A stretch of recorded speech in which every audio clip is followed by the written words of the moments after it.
but I think Shiatsu is actually really an absolute added value for this type of illness.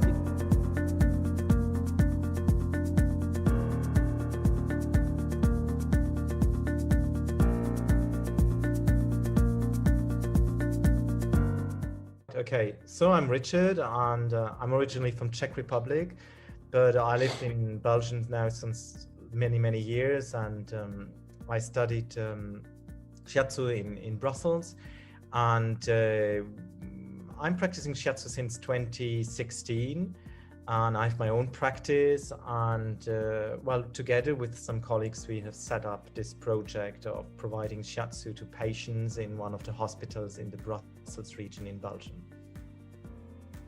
Now that's absolutely fantastic. What we would like to know, I guess, is a little bit more about how that went for everybody. How did you come about the idea, first of all? Where did it come from? Well, we had the idea, actually, we had to do an apprenticeship in order to validate our studies, and we just realized there was not like enough willingness from anyone to actually host us, you know, as practitioners, as young therapists and people who wanted to graduate. And I discussed with a friend of mine who happens to be a medical doctor in one of the hospitals in Brussels, and she informed me about CETIM, and CETIM is the Center for Infectious Diseases in St. Peter's Hospital in Brussels. And they have set up various activities for their patients. So you have many patients who are HIV infected or have other important infectious diseases.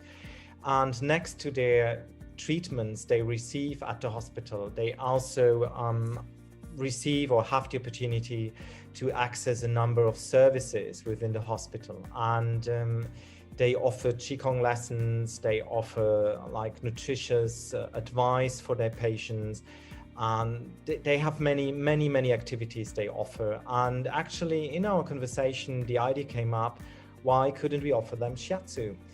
And I think what helped greatly was the fact that Qigong was already offered, so the hospital was actually very open to something which was you know, based on traditional Chinese medicine.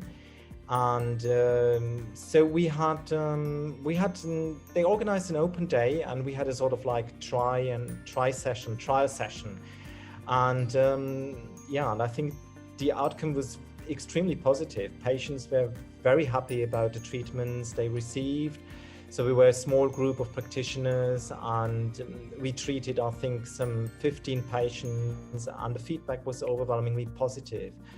Hence the idea from CETIM to continue this experience and set it up in a more regular way, and that's what we did then at the end of 2017.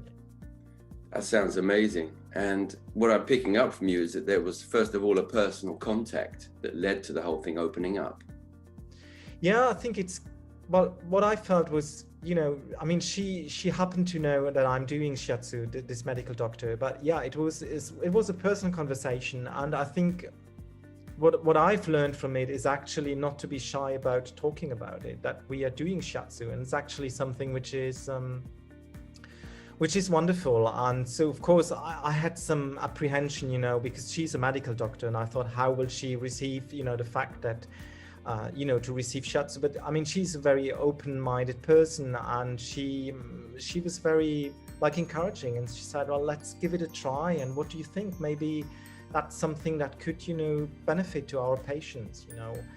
And she and other people from the other staff from the hospital, nurses, medical doctors, subsequently actually also received Shiatsu sessions, so they could like see themselves or feel themselves what it is to receive actually Shiatsu. And I think that was another determining factor actually to get the thing going, because people could actually really feel the benefits themselves, and they could like relate to what the patients said about the outcomes of the treatment. Fantastic. So you touched on two themes here, which I think are critically important, Richard. And one of them is not to be too shy about what it is that we do, and actually kind of step forward a little bit, show your face, have those conversations, and kind of, in a sense, put yourself into the into the situations that you're looking to put yourself into. Yes, absolutely. I think what really helped was the feedback from the patients. I think the patients were incredibly grateful for the sessions that they have received. I mean, like the first trial sessions we had, and I think the contact was really, really, really interesting. And I have to say, patients that in the hospital, in this particular section, are mainly from migration origin. There's a lot of people from Africa, a lot of people from the Middle East, and I think people you usually wouldn't find in your practice. People that wouldn't come spontaneously to your practice, that wouldn't know actually what Shiatsu is about. And I think I must say, all of them were incredibly open-minded just to try it out, and also to be receive treatments from people they didn't know. But I think the whole experience was really based on a mutual respect, respect for the patients, but they had also respect, I think a lot of respect for us, that we come and offer the treatments for free. And so I think it was sort of like, it really, the starting basis was really the mutual respect and the gratefulness, actually, that we could give treatments to these people that really needed the treatments, but also those people are very grateful to us that we offered these treatments. That sounds wonderful. We're talking here about win-win situations, aren't we? And yeah, absolutely. When that spins out into the world, you get a multiple win-win effect by them spreading their energy and interacting with other people on a much more harmonious basis, is what I'm guessing. Would that be accurate? Did you see that kind of effect happening? Yes, I think people, we had to find a way to register people. So we had the hospital offered us a space where we could welcome the patients, and actually we had a small team of 5 practitioners who turned up once a week, and we gave treatments to approximately 15 patients, during 2 hours, a little bit more maybe. And so people actually, what was interesting is actually us to provide this Shiatsu, it was not a closed space, where you would be alone with your patient, but it would be, we shared the space as practitioners, but the patients also shared the space with us. And I think that was rewarding on many levels, because there was just something happening in the room. There was really a very nice working atmosphere. It was incredibly, a lot of attention. There was silence. There was but you could feel a lot of things, and I mean, as you may know, these people 30, 40 years ago with these kind of illnesses have been actually regarded as people that you wouldn't even touch, Yeah.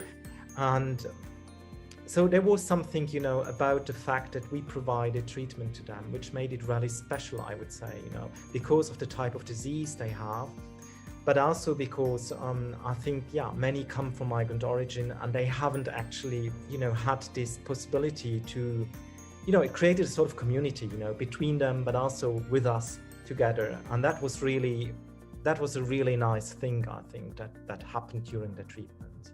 That's a beautiful thing to point out, because that sense of community is something that's lacking in many parts of our societies now, I think, in the West. So what you guys created there seems to be some kind of safe space for them where they could feel comfortable beginning to interact with you. But another thing I think was really interesting there, Richard, what you pointed out, was you had a kind of a steady presence. It was the same people every week. Do you think that was an important part of it?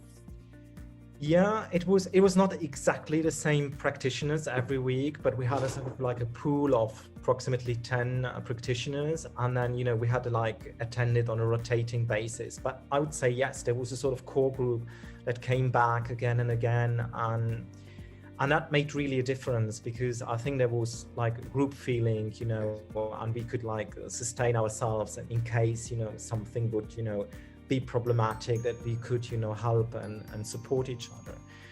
But yeah, definitely. So yeah, affirmatively, it's something which is really, really important to have. It's something I believe I couldn't have done on my own, and no one of us could have done probably on his or her own, but it was something that, you know, there was a group dynamic that made it possible and that sustained it. Very good. So just a technical question. I'm guessing the treatments were somewhere between 30 and 45 minutes. Would that be accurate? Yeah, I would say it was not an hour treatment. It was approximately 30, 45 minutes indeed, yeah. And at the beginning we thought it might be a little bit too short, but actually we realized that that was a good timing also. Because I think the type of the illness makes it just, you know, what people can take in within, you know, they can just, it was sort of like gradually. For some, you could feel that it could go longer, but for others, it felt really, it was sort of like a good moment to stop and, you know, have it like not too long. Very important, because we don't want to overdose, do we? We want it to be just right. Absolutely. Yeah. And also interesting because when you're together in the room like that, I think there's a magnification effect. So you don't need maybe such long treatments. Yes, I would say there is, yeah. And I think people, it was very funny and very like touching to see people arriving, because some of the patients, they obviously knew each other, but you know, they came, it was like their weekly meeting for Shiatsu, and they met at the hospital, and it was not just for a treatment or something, but it was for something else also. It was really to share a moment together and, you know, to take care of your own body in a different way than you would, you know, if you go just for a medical appointment. So we're coming now into the soft values that Shiatsu can easily represent and show people and bring forth from their lives. Things that, for example, Western medicine and political social structures don't usually emphasize, right? Yeah, I think there is how to say it. What I find interesting was actually the feedback we had from the medical staff, you know, and especially from the psychologist and who, you know, accompanied those patients on a regular basis. And many of them said, well, look, actually the treatments really relieved my pain incredibly, you know, or look, this I could sleep after the treatments, or I just, you know, could reconnect to my body, you know. It was like many things, many benefits the patients had. And for me, I think it's a bit difficult to draw a clear line between, say, what's medical and what's actually, you know, because it's sort of like really holistic in a way, and it touches you like really in your deeper self, what, you know, what you are as a human being, you know, and what Shiatsu manages to do. And I think the feedback was along these lines, and I think the medical staff was really surprised to hear that, you know, like pleasantly surprised, and they very much encouraged us to go on, you know, because they haven't heard their patients saying these things for many times, and many said, you know, I can do without painkillers, or I could reduce them, or I hadn't to take any pills for my insomnia or whatever, you know. So it's like little things, you know, but you know, those little things actually came back again and again and showed us really that it was an activity which had an added value for the patients. Yeah, and now you're actually coming into areas where you can measure effect, because medication is one of those indicators they do actually use in regular standard protocols for research, right? If the medication was reduced, we can measure it. Yeah. Opposite, of course, if the medication was increased, we can measure that. But with Shiatsu, we kind of expect that people would be able to reduce their medication. And that, for a doctor, is, how did that happen? They have no mechanisms to describe that or explain it. Did you have any conversations with doctors about the mechanisms of Shiatsu, the effects of Shiatsu? Did that happen at all? Yeah, definitely. We had some discussions. It was all informal. I think at some point we would have wished, you know, to formalize it more, to be able actually to put some quantitative or qualitative figures on it, you know. But we felt that would be actually really a research project in itself that someone would have to carry out, and it would be something, you know, that we couldn't do in addition to what we were already doing. But I think there was an openness from the medical staff to look into that. And I think that was really great. You know, I really felt this openness from the medical staff. And I know they are like, it's a fantastic hospital because they are keeping their doors open to everyone, you know, and they have, this is just in their philosophy, like St. Peter, you know, a little bit in this way, you know. I think they really identify with the name of their hospital in their values very strongly. And it's like people get treatment there that would probably be refused somewhere else, you know, because they have not the means to get maybe a treatment they would need. So I felt this openness was really something very positive. And I feel, you know, the hospital would probably willing to go further down that direction you mentioned, you know, to see, well, how can we measure that better? How can we find out, you know, what are really the benefits from all the things that we offer our patients? Yes, and that brings us to the specifics of the place itself and its, let's call it ethos or its philosophy. This sounds like quite a special institution, this hospital that you're dealing with. Do they have a special philosophy that is actually written or spoken about in any way? I'll have to look it up, but what I can't tell you if it's somewhere written or not, but from all the medical stuff that I've been in contact with, it's something they point out all the time, you know. It's like it's a very socially open institution. They are just like, they're there for everyone. And, you know, the fact that many migrants come there, and not especially to other hospitals, because we do have so many private hospitals here, but, you know, it's just like this hospital is welcoming people and has this ethos of being open to anyone, you know, who needs medical care. So that sounds like quite a significant factor in the success of this whole story, doesn't it? I would say it does indeed, yeah. So that's an interesting thing for people to bear in mind who are considering this kind of project. You need to think about where you're going. First of all, you need some kind of contact, it sounds like, with a person, an individual, where you can communicate easily and freely without needing to sell it. But then you also have this thing of what kind of institution is it? You found a perfect combination there where you had a good contact with somebody who was open, and the institution itself was open, and the staff seemed to welcome it as an asset on their palette of things they could offer their patients. Does that sound accurate? I think it does, Chris, indeed. I think that's really the combination which made it possible, you know. And I don't know, maybe I know there are other Shiatsu projects in other hospitals in the Brussels region, but I don't know how they have managed to approach these, you know, these hospitals. I don't know, but in our case, definitely the points you've mentioned, these, you know, this led to the project being able to be set up. Yeah. So looking forward, I'm just imagining that this is on hold at the moment. Is it, or is it still ongoing? Yes, it is on hold indeed since now 18 months. Yeah. So it's a long time, and we know patients have asked actually to resume the treatments, and we know the medical staff would like to do that, but the situation is unfortunately not stable yet. And I think we might return to you know, to the treatments probably in spring or early summer next year only.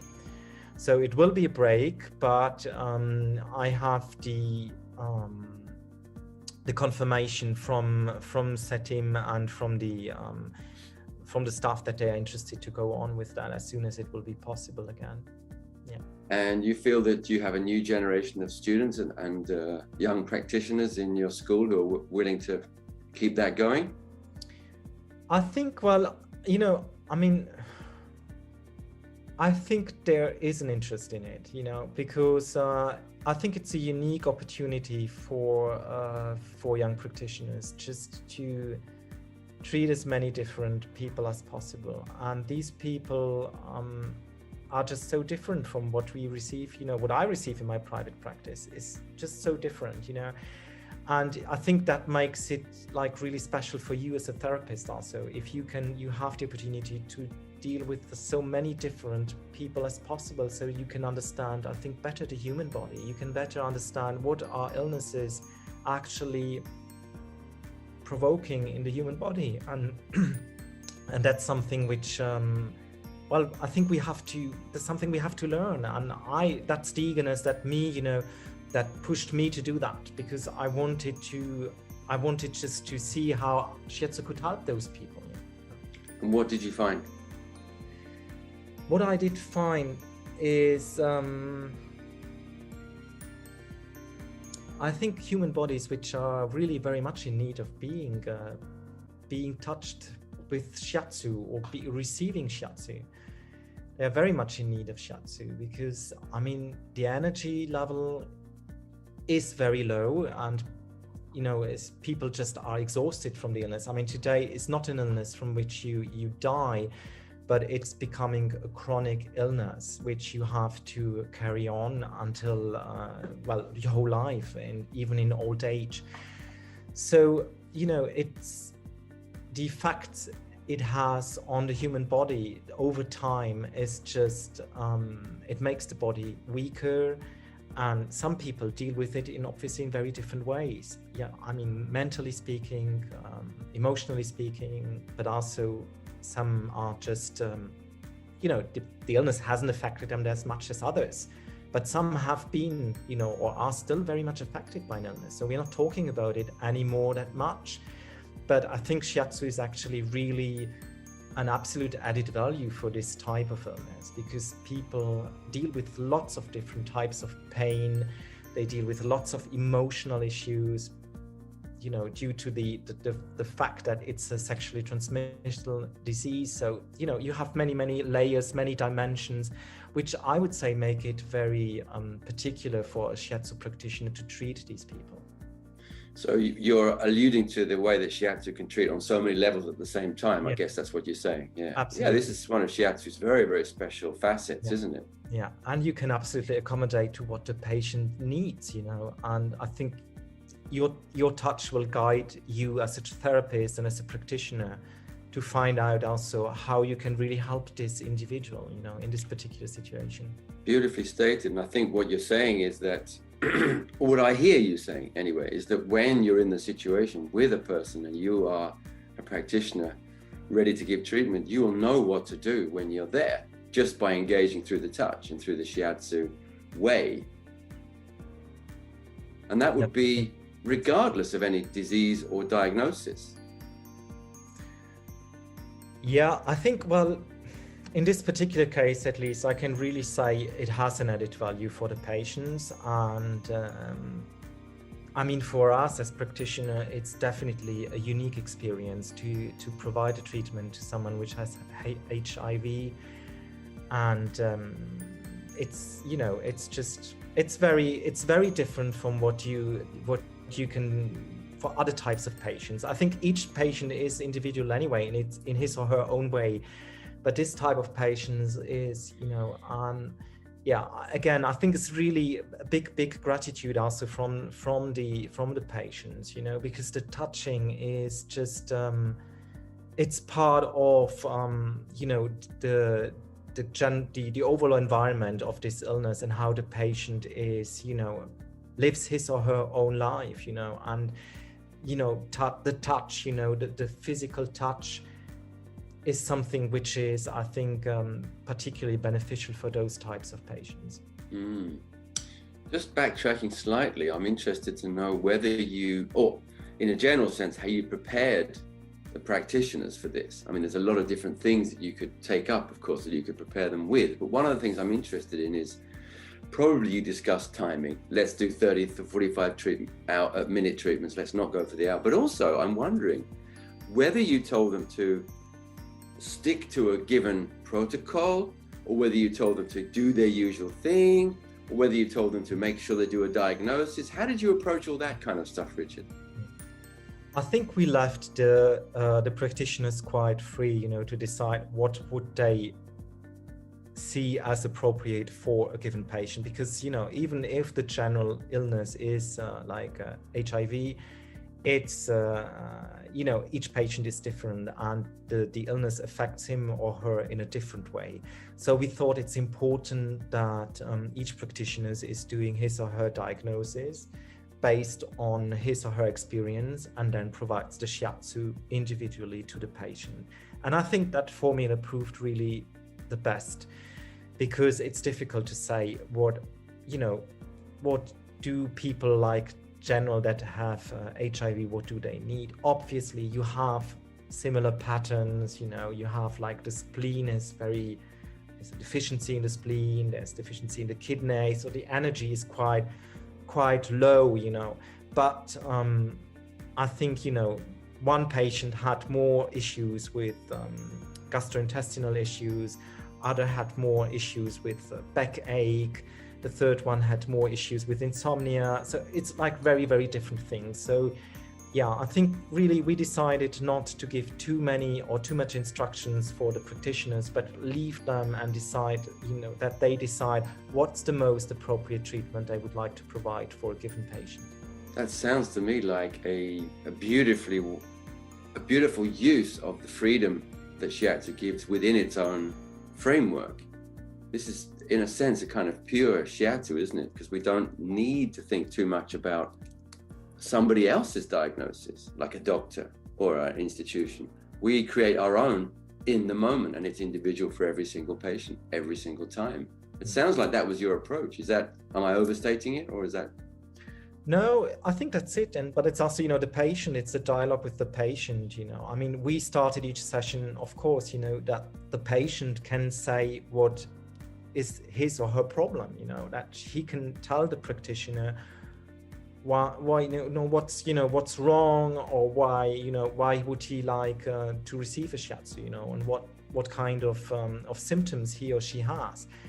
And obviously you are immediately in a therapeutic relationship with the patient, and you will decide, you as a therapist have to decide what's in this given moment today, now, what's the most appropriate treatment that I can give to this patient, you know, that has these symptoms. So yeah. Beautifully stated. And now I'm wondering, I'm guessing in fact that you produced a group of pretty powerful therapists there through this experience that they had. Did you notice anything about their development through this? Yeah, I think all of them have been very positive about this experience. They have been they said, you know, what I told you, that this kind of patients, you just don't see them every day. That's just, I think for us it was really an eye-opener to see, okay, how can Shiatsu actually reach out to, you know, groups in the population that would not necessarily have the reflex to go and see for Shiatsu treatment. So what do we have to do in order to reach out to those people? And I think it's, you know, I mean, some people do live from their Shiatsu treatments, and, you know, many of my colleagues do also. That's, you know, what's their daily job. But we felt that even though this was like on a voluntary basis, it was very much enriching also our daily practice. You know, it had really an impact on how we treated other patients, you know, because we could like compare, you know, you could see these bodies suffering from this illness, and then you have your other patients, and you just like, you keep that in mind. It's as if your own body as a practitioner would actually memorize, you know, okay, this is possible, you know, an illness is able to do this thing to a human being, you know, and how can I adapt my treatment in order to help that person? And, you know, this knowledge and this skill, you carried it with you as a practitioner. So that's absolutely an added value for us as practitioners. Well, Richard, you stated all of this clearly and beautifully, I must say. I think this is going to be a huge asset to people in the Shiatsu community around the world. So thanks for everything you've done. Thanks for talking to me today. And let's just make this go around the world, shall we? Right. Thanks so much, Chris, for your time. Thank you very much. And we'll talk again sometime. Absolutely. Take care. Ciao. Thank you. Bye.